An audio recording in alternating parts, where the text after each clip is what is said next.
गोजोनथाव खौरां बर' हारिनि थाखाय मोनसे गोग्गाथाव खौरां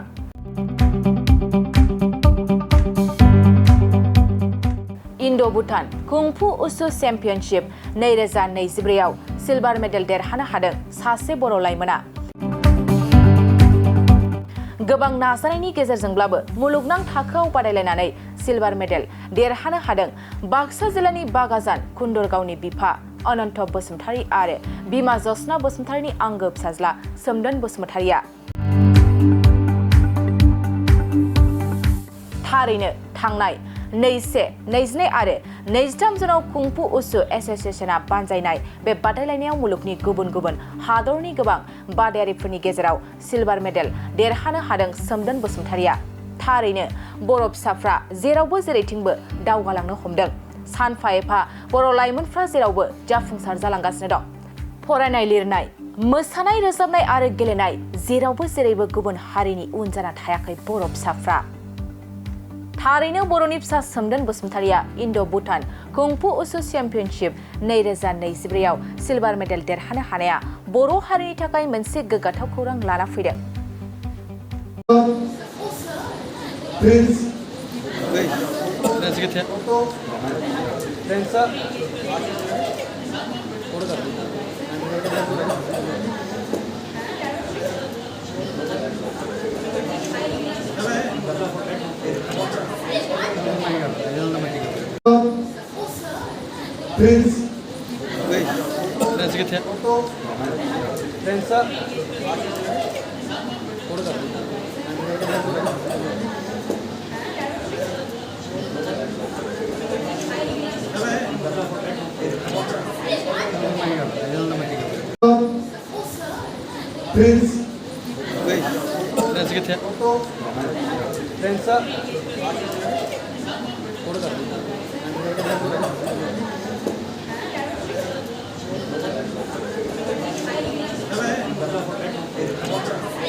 मोनसे फोसावथाय नोंथांमोननि थाखाय मोनसे गोजोनथाव खौरां लानानै फैदों।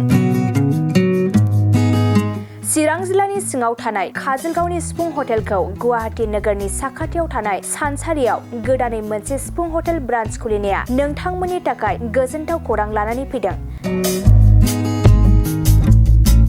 नोंथाङाबो जुदि गुवाहाटीयाव थायोब्ला एबा गुवाहाटी नोगोराव दावबायहैनाय समाव बर'नि दोरोङारि ओंख्रिखौ जानो लुबैयोब्ला गुवाहाटी नोगोरनि साखाथियाव थानाय सानसारियाव गोदानै बेखेवनाय सिफुं हटेलाव थांनानै जाहैनो हागोन। बे सिफुं हटेलाव नोंथाङा बाङाय बेसेनावनो बर'नि गोबां गुबुन गुबुन दोरोङारि जाग्रा ओंख्रिफोरखौ मोननो हागोन। अनला दाउ, सबाय दाउ, अमाजों नारजि, मैथा अमा, ना बाथोन, थारुन अमा आरो गोबां बायदि बायदि बर'नि ओंख्रिखौ बे बर'नि सिफुं हटेलाव मोननाय जायो। सोरबाफोर जुदि बे सिफुं हटेलाव बर'नि संनाय खावनायखौ जानो थाखाय सिगांग्रो अर्डार हरनोब्ला नैबे 9864747796 9954772037 जामबुं नम्बराव कल खालामनानै बुकिं खालामहरनो हागोन।